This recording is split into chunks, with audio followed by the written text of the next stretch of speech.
Hello दोस्तों, तो कैसे हैं आप लोग। होपफुली काफ़ी बढ़िया होंगे। तो एक बार फिर से आपका स्वागत है लर्नर्स अम्ब्रेला में। आज हम लोग रिएक्शन मैकेनिज़्म का चौथा लेक्चर स्टार्ट करेंगे।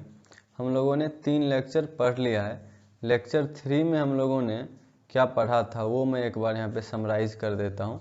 लेक्चर 3 में हम लोगों ने सबसे पहले तो रिएक्शन इंटरमीडिएट के बारे में पढ़ा था। रिएक्शन इंटरमीडिएट इसको डिफाइन किया था कि रिएक्शन इंटरमीडिएट क्या होता है, और इसके बारे में कुछ हल्की फुल्की चीज़ें हम लोगों ने देखा था।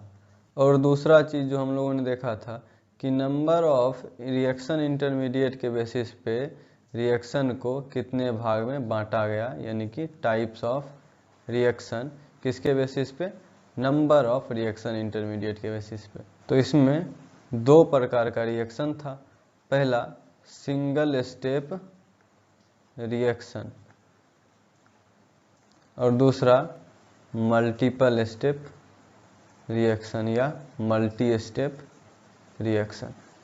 तो सिंगल स्टेप रिएक्शन के बारे में हम लोगों ने लेक्चर 3 में देख लिया था, और आज लेक्चर 4 में हम लोग मल्टी स्टेप रिएक्शन के बारे में देखेंगे। तो यहाँ तक आपको समझ में आ गया होगा कि लेक्चर 3 में हम लोगों ने क्या क्या देखा और आज हम लोग क्या देखने वाले हैं।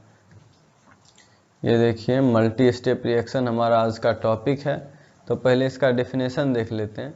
इन सच रिएक्शंस सम इंटरमीडिएट्स अपीयर्स। ऐसे रिएक्शन में कुछ इंटरमीडिएट्स होते हैं। हम लोगों ने सिंगल स्टेप रिएक्शन में देखा था कि सिंगल स्टेप रिएक्शन में कैसे होता है कि रिएक्टेंट होता है हमारे पास, और फिर ये प्रोडक्ट में जाता है, प्रोडक्ट, और यहाँ पे ट्रांजिशन स्टेट मिलता है। इसमें कोई इंटरमीडिएट नहीं मिलता, केवल ट्रांजिशन स्टेट मिलता है। ये हम लोगों ने पिछले लेक्चर में देख लिया था। आज हम लोग मल्टी स्टेप रिएक्शन देखेंगे, और इसमें यहाँ पे लिखा हुआ है कि इसमें कुछ इंटरमीडिएट्स मिलता है। तो इसका हम लोग अगर देखें स्केच तो कुछ इस टाइप का होगा। रिएक्टेंट, फिर रिएक्टेंट से मिलेगा इंटरमीडिएट और फिर प्रोडक्ट। अब हम लोग थोड़ा इंटरमीडिएट समझते हैं कि इंटरमीडिएट पहचानेंगे कैसे।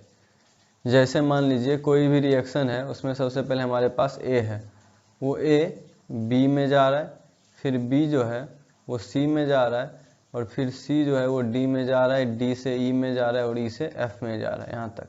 तो इनिशियली हमारे पास क्या था, केवल ए था। तो ये ए जो है ये हमारा रिएक्टेंट हो जाएगा, ये रिएक्टेंट हो जाएगा। अब ए से बी में गया, फिर बी से सी में, सी से डी में, डी से ई में, और ई से एफ में। फाइनली हमारे पास केवल एफ होगा जब ये रिएक्शन पूरा कंप्लीट हो जाएगा। तो इसीलिए हमारा एफ जो है ये एफ ये प्रोडक्ट हो जाएगा। और इसके अलावा जो भी चीज़ें हमें मिल रही हैं जैसे बी, सी, डी और ई, ये चारों चीज़ें हमारा जो है वो इंटरमीडिएट है। ये पहला इंटरमीडिएट हो गया हमारा, ये दूसरा इंटरमीडिएट, ये तीसरा इंटरमीडिएट, और ये चौथा इंटरमीडिएट। रिएक्शन इंटरमीडिएट को पहचानने का आसान सा तरीका है कि वो साइमल्टेनियसली बन भी रहा हो और ख़त्म भी हो रहा हो। जैसे ये यहाँ पे बी है, तो ये बी रिएक्टेंट भी है और प्रोडक्ट भी है एक ही समय पे। ये ए के लिए प्रोडक्ट है और सी के लिए रिएक्टेंट है, तो ये बी जो है वो इंटरमीडिएट हो जाएगा। जैसे ए है तो ए केवल रिएक्टेंट है, ये किसी के लिए प्रोडक्ट नहीं है, लेकिन बी ए के लिए प्रोडक्ट है लेकिन सी के लिए रिएक्टेंट है, तो ये हमारा इंटरमीडिएट हो जाएगा। उसी तरह से सी जो है ये बी के लिए तो प्रोडक्ट है लेकिन डी के लिए रिएक्टेंट है। उसी तरह से डी सी के लिए प्रोडक्ट है और ई के लिए रिएक्टेंट है।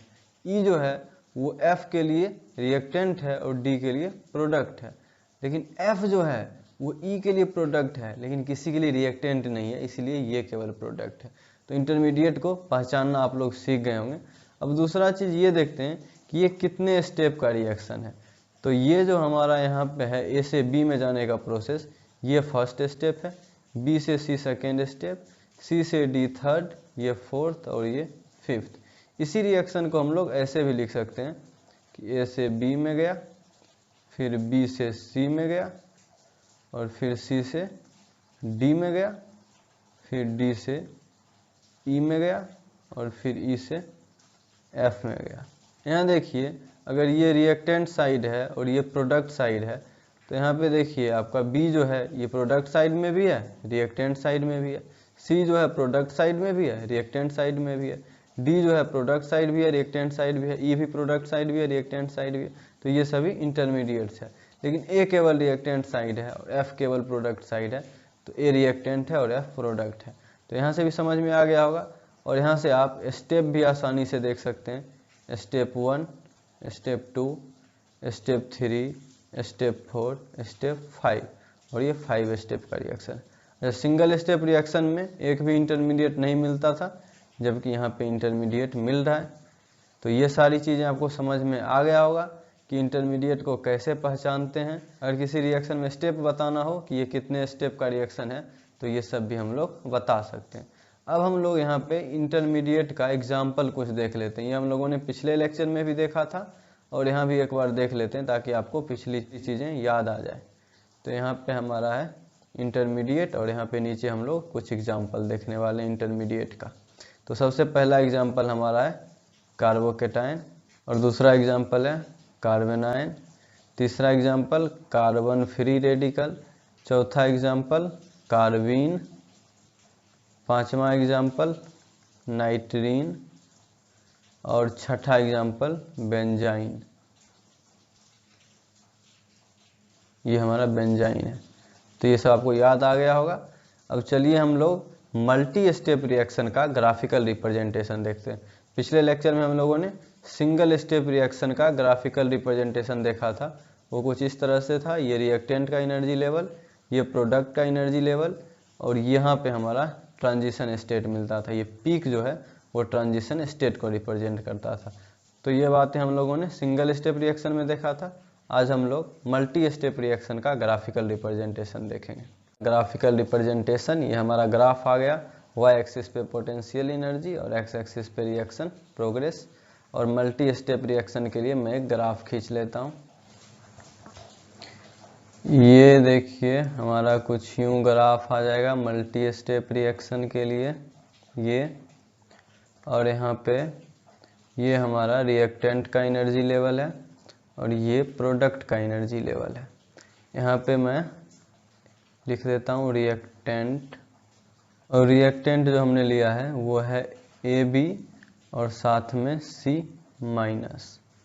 अब क्या होगा कि ये A और B के बीच जो बॉन्ड है वो ब्रेक होगा, तो उसको हम लोग यहाँ पे A और B के बॉन्ड को टूटता हुआ दिखाएंगे। ये हमारा एक ट्रांजिशन स्टेट है, और मैंने पिछले वीडियो में बताया था कि ग्राफ का पीक जो है वो ट्रांजिशन स्टेट को रिप्रेजेंट करता है। तो ये हमारा TS1 हो गया, फर्स्ट TS। और जब ये A और B टूट जाएगा तो हमें क्या मिलेगा वो देखिए। यहाँ मान लेते हैं हेट्रोलिटिक बॉन्ड ब्रेकिंग हुआ है, ऐसा कुछ कंडीशन है रिएक्शन का दिया हुआ कि ये बॉन्ड हेट्रोलिटिक पैटर्न में टूट रहा है। तो A प्लस और B माइनस बन जाएगा, और साथ में C माइनस हमारे पास पहले से था। अब ये रिएक्शन जब आगे बढ़ेगा तो क्या होगा ये समझिए। यहाँ पे देखिए A प्लस है और B माइनस और C माइनस, तो A प्लस या तो B माइनस से कंबाइन होगा या फिर C माइनस से। तो A प्लस अगर B माइनस के साथ जुड़ता है तो ये रिएक्शन पीछे चला जाएगा, मतलब ये रिएक्शन फ्रूटफुल नहीं होगा, प्रोडक्टफुल नहीं होगा, जो हम चाहते हैं बनाना वो नहीं बन पाएगा। तो ये रिएक्शन पीछे भी जाएगा, ये रिवर्सिबल रिएक्शन होगा, लेकिन प्रोडक्ट की तरफ अगर हमें बढ़ना है तो A को C के साथ कंबाइन करना होगा। तो यहाँ पे A जो है वो C के साथ बॉन्ड बनाएगा। यहाँ पे हमने पार्शियल बॉन्ड फॉर्मेशन दिखाया है, तो ये दूसरा ट्रांजिशन स्टेट है। और हमारा फाइनल प्रोडक्ट जो होगा उसमें A C के साथ बॉन्ड बना चुका होगा और साथ में हमें B माइनस मिल रहा होगा। तो ये हमारा क्या हो जाएगा, प्रोडक्ट हो जाएगा। तो ये पूरा ग्राफ आपको समझ में आ गया होगा। इससे अब हम लोग कुछ चीज़ें कंक्लूड करेंगे। जैसे किसी भी ग्राफ में जो ये वाला पोर्शन होता है, ये वाला, इसको हम लोग मैक्सिमा बोलते हैं, ये मैक्सिमा होता है। और जो ये वाला पोर्शन होता है इसको हम लोग मिनिमा बोलते हैं। तो इस ग्राफ में आप देखिए फर्स्ट मिनिमा जो है वो यहाँ पे बनता हुआ दिख रहा है आपको यहाँ पे। तो ये जो है फर्स्ट मिनिमा वो रिएक्टेंट है, और लास्ट मिनिमा देखिए आपको यहाँ पे बनता हुआ दिख रहा होगा यहाँ पे। तो यहाँ पे लास्ट वाला मिनिमा जो है वो प्रोडक्ट है। तो मल्टी स्टेप रिएक्शन में फर्स्ट मिनिमा जो है वो रिएक्टेंट को रिप्रेजेंट करता है, और लास्ट मिनिमा जो है वो प्रोडक्ट को रिप्रेजेंट कर रहा है। उसके अलावा जितना भी मिनिमा होगा वो इंटरमीडिएट को रिप्रेजेंट करता है। यहाँ पे देखिए हमारा कैटायन और एनायन बन रहा है, तो ये जो है हमारा इंटरमीडिएट। तो फर्स्ट मिनिमा जो है वो रिएक्टेंट को रिप्रेजेंट करता है, लास्ट मिनिमा प्रोडक्ट को, और इसके अलावा फर्स्ट और लास्ट के अलावा जितना भी मिनिमा होगा उस ग्राफ में वो सब इंटरमीडिएट को रिप्रेजेंट कर रहा होगा। अच्छा, और एक और चीज़ आप यहाँ से कंक्लूड कर सकते हैं कि जितना भी मैक्सिमा है वो सब ट्रांजिशन स्टेट को रिप्रेजेंट कर रहा है। और ट्रांजिशन स्टेट का क्या मतलब है ये हम लोग पिछले वीडियो में देख चुके हैं। अब यहाँ पे हम लोग उन्हीं बातों को लिख लेते हैं कि फर्स्ट मिनिमा जो है वो रिएक्टेंट को रिप्रेजेंट करता है, और लास्ट मिनिमा जो है वो प्रोडक्ट को रिप्रेजेंट करता है, बाकी सारा मिनिमा जो है वो इंटरमीडिएट को रिप्रेजेंट करता है, और जितने भी मैक्सिमाज थे वो सभी ट्रांजिशन स्टेट को रिप्रेजेंट कर रहे थे। तो इसमें आपको कोई दिक्कत नहीं होना चाहिए। मैं एक बार रफ ग्राफ खींच देता हूँ ताकि आपको फिर से सब कुछ दिख जाए। यहाँ पे देखिए फर्स्ट मिनिमा है रिएक्टेंट, यहाँ पे ये लास्ट मिनिमा है प्रोडक्ट, यहाँ पे ये वाला मिनिमा, बाकी सारा रिएक्टेंट और प्रोडक्ट के अलावा इंटरमीडिएट, और जितने भी मैक्सिमाज हैं वो सभी ट्रांजिशन स्टेट। तो ये आपको यहाँ से दिख गया होगा रफ स्केच में। आइए अब हम लोग इसके आगे देखते हैं। तो अभी जो हम लोगों ने ग्राफिकल रिप्रेजेंटेशन देखा उसी पे बेस्ड ये क्वेश्चन है कि in the following potential energy curve for a organic reaction find total number of intermediate and transition state. यानी कि यहाँ पे ग्राफ दिया हुआ है, उससे हमें बताना है कि इसमें कितना इंटरमीडिएट है और कितना ट्रांजिशन स्टेट। ये मैं ग्राफ ले लेता हूँ।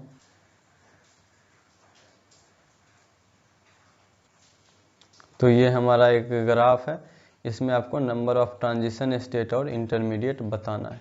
तो आप वीडियो को पॉज करके ये क्वेश्चन सॉल्व कर सकते हैं। मैं यहाँ सॉल्व कर देता हूँ। ये जो फर्स्ट मिनिमा है ये तो रिएक्टेंट होगा, ये जो लास्ट मिनिमा है ये प्रोडक्ट होगा, इसके अलावा ये जो मिनिमा है ये इंटरमीडिएट होगा फर्स्ट, ये सेकेंड इंटरमीडिएट और ये थर्ड इंटरमीडिएट। क्योंकि फर्स्ट और लास्ट मिनिमा के अलावा जितना भी मिनिमा बनता है ग्राफ में वो सभी इंटरमीडिएट को रिप्रेजेंट करता है। तो यहाँ नंबर ऑफ इंटरमीडिएट जो है वो 3 हो गया, और जितने भी मैक्सिमाज हैं वो सभी किसको रिप्रेजेंट करते हैं, ट्रांजिशन स्टेट को। तो ये हमारा फर्स्ट ट्रांजिशन स्टेट, ये सेकेंड, ये थर्ड और ये फोर्थ। तो टोटल ट्रांजिशन स्टेट 4 हो गए, तो ट्रांजिशन स्टेट 4 होंगे और इंटरमीडिएट्स 3। ये हमारा इस क्वेश्चन का आंसर हो गया। तो यहाँ तक आपको समझ में आ गया होगा। तो आज के लिए इतना ही। अगले लेक्चर में हम लोग बहुत ही इम्पोर्टेंट टॉपिक स्टार्ट करने वाले हैं, अटैकिंग रिएजेंट। ये पूरे ऑर्गेनिक में इस्तेमाल होगा, जो भी चीज़ें हम लोग अटैकिंग रिएजेंट में पढ़ेंगे। तो मिलते हैं हम लोग अगले लेक्चर में अटैकिंग रिएजेंट के साथ। तब तक आप लोग अपना ख्याल रखें। धन्यवाद।